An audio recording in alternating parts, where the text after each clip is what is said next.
네. 진행하도록 하겠습니다. 자, 오늘 할 논문은 하이퍼 컨볼루션 네트워크 for 바이오메디컬 이미지 세그멘테이션 분야입니다. 일단은 하이퍼 컨볼루션 네트워크라는 부분이 있고, 근데 이 부분이 일단은 바이오메디컬 이미지 세그멘테이션에 적용되어 있습니다. 근데 여기서 한 가지 짚고 넘어가야 될 점이 뭐냐면, 일단 바이오메디컬 세그멘테이션은 사실은 저희가 일반적으로 보는 그런 이미지들은 좀 넓은 리셉티브 필드가 필요한 반면에 바이오메디컬은 조금 아무래도 한정적으로 좀 덴스한 부분이라고 하면 이해되시나요? 그러니까 좀 좁은 부분에 많이 몰려있는 경우가 많아가지고 이러한 좁은 문제를 해결하기 위해서 하이퍼 컨볼루션 네트워크를 이제 여기서 발표를 한 겁니다. 그래서 해당 논문은 이제 코넬 대학에서 주로 하고, 당연히 메디컬이기 때문에 하버드 메디컬 스쿨도 껴져 있고 해서 이제 2021년 WACB에 발표가 되었고요. 우와.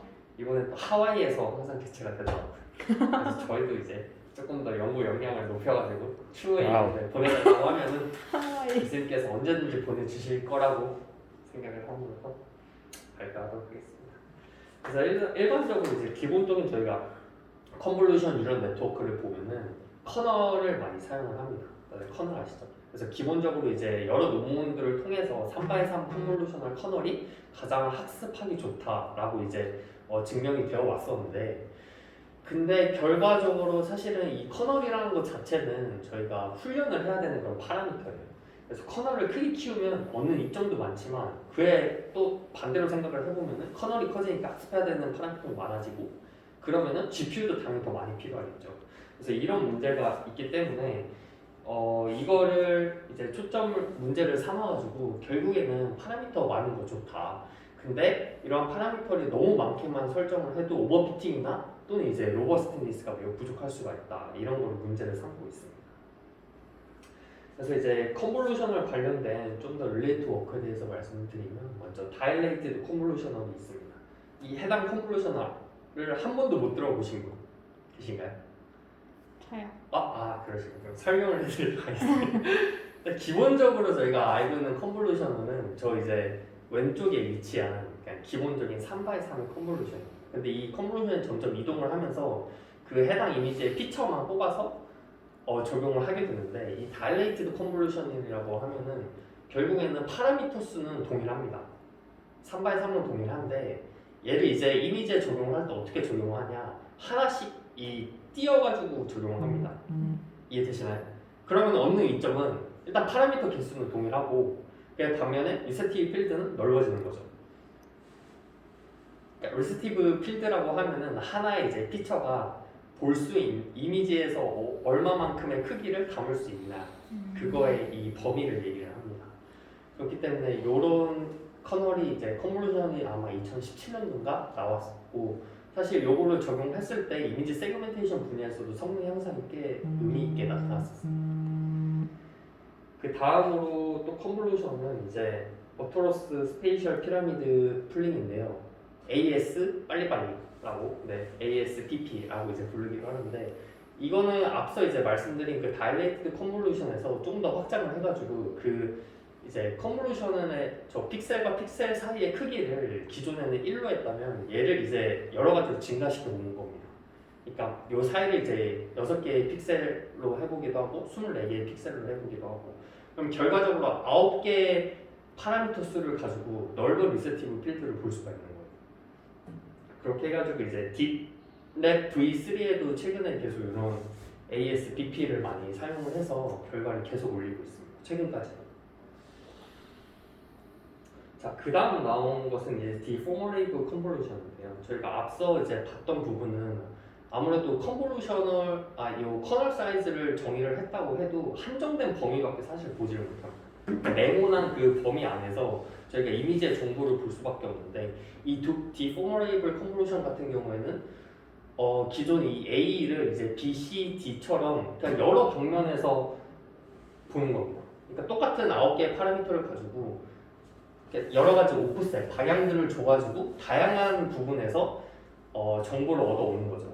그래가지고 저 왼쪽을 보시면은 크게 두 가지로 구성이 되어 있는데, 첫 번째 부분은 그냥 일반적인 컨볼루셔널처럼 커널들이 각각 이제 컨볼루션 연산을 수행을 하고, 그다음 그 윗부분은 이제 여기서 오프셋이 존재를 하기 때문에 이런 오프셋을 어떻게 이동시킬 수 있을지 학습을 하는 겁니다. 결국 저 오프셋도 학습하는 트레이닝 파라미터고, 그 다음에 저 밑에도 이제 커널이기 때문에 똑같이 훈련이 되는 거겠죠. 네, 요런 이제 컨볼루션도 최근에 나와가지고 많이 사용을 되고 있고요. 근데 이런 컨볼루션도 마찬가지로 결과론적으로는 일단은 전체적인 하나의 커널 가지고 모든 이미지 전체를 볼 수는 없습니다. 거기까지는 이해가 되시나요? 하나의 커널 가지고 저희가 모든 이미지의 정보를 담기에는 진짜 이미지 크기가 똑같은 커널을 가지지 않는 이상은 불가능한 겁니다. 그래서 최근에 또 나온 게 이런 부분을 해결하기 위해서 논-로컬 네트워크라는 게 나오는데, 결과적으로 하나의 픽셀과 이제 모든 그 이미지 좌표상에 있는 픽셀의 관계를 학습하자 이겁니다. 그러니까 여기까지 컨볼루셔널에서 조금 더 이제 나와가지고 그냥 이 커널 자체로 훈련을 진행을 하는데, 모든 그냥 하나의 픽셀과 나머지 픽셀 간의 이제 관계를 찾아보자, 리프레젠테이션이라고 하는데 그런 관계를 학습을 시켜보자 라고 해서 나온 게 이제 논-로컬 네트워크라고 합니다. 그래서 첫 번째로 이제 원 바이 원 컨볼루션을 사용을 하면은 결과론적으로 일단 파라미터 수는 적게 유지를 하면서 조금 더 이제 플렉시블하다고 할 수가 있습니다. 여기까지 이해되시나요? 사실 원 바이 원 컨볼루션이라는 게 되게 유용하게 많이 쓰이긴 하는데, 뎁스나 이런 걸 줄일 때도 사용을 하고 뎁스를 늘릴 때도 사용을 하고, 또는 이제 여러 가지 크기 같은 거를 줄이거나 키울 때도 많이 사용을 합니다. 그래서 이런 원 바이 원 컨볼루션을 통해 가지고 기존에 있는 그 픽셀과 모든 이제 이미지에 포함되어 있는 픽셀 사이 이제 관계를 하는 그 펑션이 하나가 있고요. 그 다음에 그 이제 모든 픽셀에서 각각의 또 8픽셀 사이까지의 그런 리프레젠테이션을 또 학습하는 이 쥐가 있습니다. 사실 저도 여기까지만 이해를 했고 해서 이런 게 이제 존재를 하는데, 얘는 그러면 대신에 문제점이 이미지 레졸루션이 커지면은 문제가 발생합니다. 왜 그런지는 이해를 하시죠? 맞아요. 다른 게 나와서. 이미지 레졸루션이 커지면 메모리도 더 많이 필요한 픽셀 거죠. 그렇죠. 왜냐면은 이 모든 픽셀을 다 봐야 되니까. 오히려 리얼타임에 안 좋을 수 네, 그래서 요거는 생각보다 이미지 레졸루션의 그 제한이 아직까지는 그렇게 많이 리밋이 걸려있다고 합니다. 그렇게 해서 이제 전반적으로 앞서 제가 릴레이트 워크를 말씀을 드리면, 일단 픽스드된 커널 사이즈에서 여러 가지 파생된 부분이 있었고, 그 다음에 이 픽스드된 걸 넘어서 그냥 이미지 전체를 다 보자라는 그런 이제 릴레이트 워크도 있었는데, 실상으로 다시 이제 돌아보면은 이 논문에서 주장하는 건 바이오메디컬입니다. 바이오메디컬은 결국에는 이 큰 이미지 중에서 한정된 조그만한 이 부분을 찾아야 되는데, 그럼 결국에는 여러 이런 컨볼루션이 발전됨에 따라서 이미지 전체를 보는 것까지는 발전이 많이 됐는데, 이런 좁은 것은 오히려 기본 커널을 사용하는 게 더 좋을 수도 있는 거예요. 거기까지 이해하시죠? 동의하시고? 네. 그렇기 때문에 그럼 이제 바이오메디컬 분야에서 조금 더 성능을 높이기 위해서는 어떻게 할까라고 생각을 하다가, 일단 이미 논문 전체에서 가장 내세우고 있는 게 일단 파라미터 개수입니다. 커널, 앞서 말씀드렸듯이 커널을 키우면은 당연히 좋은 부분이 있는데 파라미터 개수가 늘어나는 게 문제인데, 이거를 이제 하이퍼 컨볼루션이라는 걸 통해 가지고 여기는 원래 149개가 필요했다면 25개로 줄여버려요. 거의 몇 퍼센트인가, 이게 몇 분의 1로 줄인 건가요? 20%, 6분의 1. 그러니까 엄청 획기적으로 많이 줄인 거예요, 진짜로. 그래서 여기에 대해서 말씀드리도록 하겠습니다. 이건 다 파라미터 개수 이해되시죠? 왜 이렇게 되시는지. 자, 그래서 이제 하이퍼 컨볼루션은 조금 더 이제 생각의 전환을 해야 됩니다. 저도 이해하기 힘들었는데, 일단은 크게 보면은 총 4가지의 히든 레이어로 구성이 되어 있습니다. 첫 번째는 그냥 대부분 다 그냥 원 바이 원 컨볼루션으로 되어 있다고 보면 되고, 마지막에 이제 저기 넘C라고 여기 보이시나? 네, 이 넘C만 최종적으로 이제 인풋과 아웃풋의 채널을 곱해가지고 피처의 개수를 생성하는 거예요.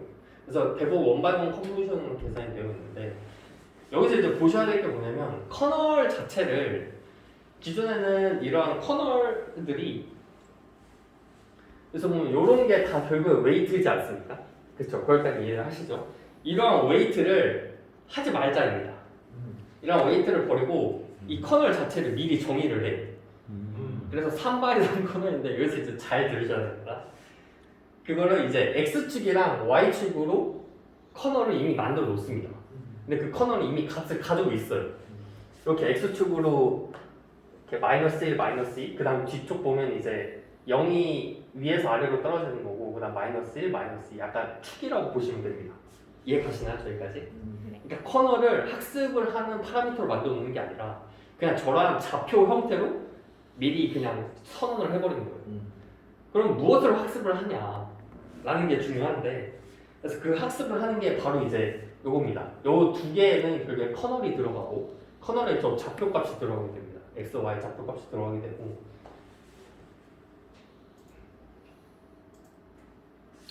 그 다음에 파이는 아니고 이거 뭐죠? 아무튼 이렇게 생긴 문양이랑 펑션에 결국에는 이제 파라미터가 보는데, 여기서 이제 원바이원 컨버전을 진행하는 겁니다.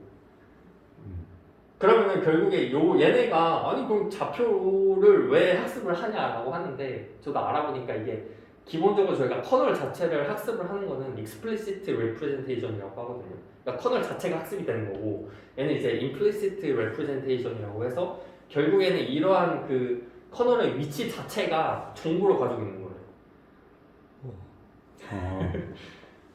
네, 그러니까 이러한 정보를 가지고 있음에도 성능이 나올 수 있다라고 합니다. 그래서 여기서 계속 이 페이퍼에서 말하고 있는 게 implicit representation인데, 사실 저도 아직까지는 가슴으로밖에 이해를 못하고 있어요.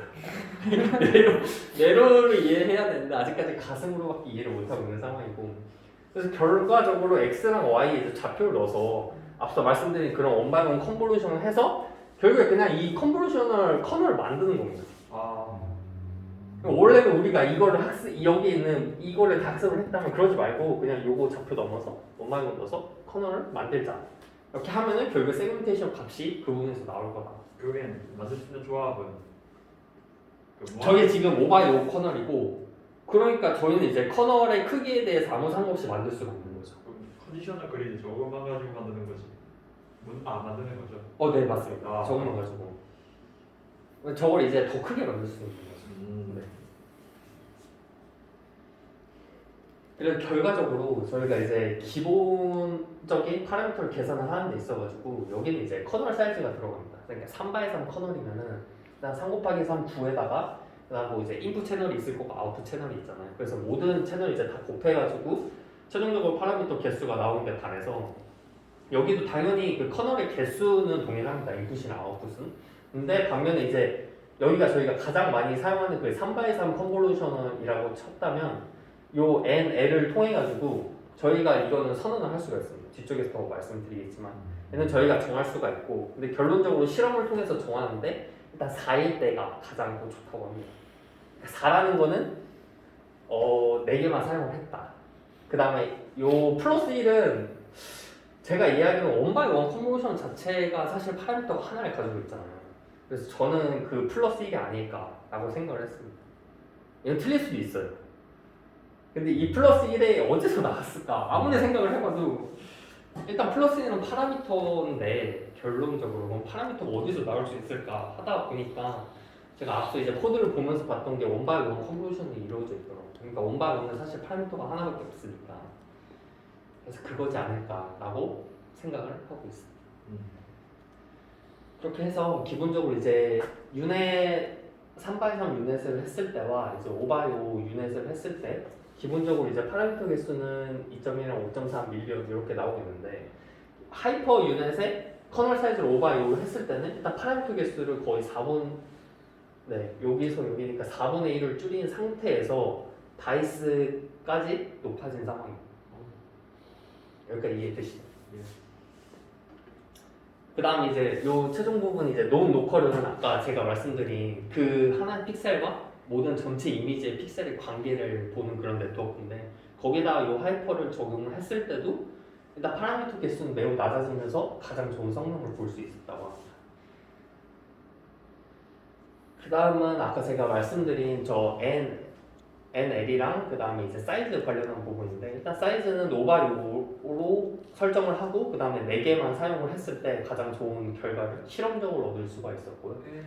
그 다음에 여기도 NL은 뭐 여러 가지 2, 4, 8, 24 여러 개로 실험을 하기는 했는데 결국에 뭐 많이 한다고 해서 트레이닝은 좀 더 오버피팅은 될 수 있어도 테스팅 할 때는 생각보다 좋은 성능은 얻지 못한다고 합니다. 그래서 결론적으로 5x5 커널을 진행을 하면서 NL은 한 4개 정도 했을 때가 가장 좋은 결과를 얻었다고 합니다. 그 NL이 뭐라고 어떤 값이라고 했죠? 요 NL이 아까 제가 말씀드린 그 그냥 커널의 가능한 커널의 경우. 커널을 이제 몇 개 사용하냐? 아, 저는 약간 이렇게 생각을 했습니다. 그러니까 저게 3이면 3개 가지고 그쵸, 3개 가지고. 조합을 해서 만든다. 그쵸. 왜냐면 음. 저거를 이제 3개를 사용하는 거죠. 저 때는 NL. NL이 2라고 되겠네요. 요거는 1이에요. 아 1이에요. 네. 혼동하시면 안 되는 게 지금 이 커널 자체는 5x5x2로 구성이 되어 있어요. 아. 왜냐면 근데 이 2는 X축이랑 Y축이에요. 그러니까 정보. 저게 하나의 커널로 본다. 네, 저거 하나 이제 커널인데 결국에는 그냥 저 안에 있는 요소는 그냥 정해져 있고 그냥 저 커널의 이제 위치를 아까 그 1x5 컨볼루션으로 학습을 하자 이겁니다. 그러면 파라미터 수는 획기적으로 줄일 수가 있으니까요.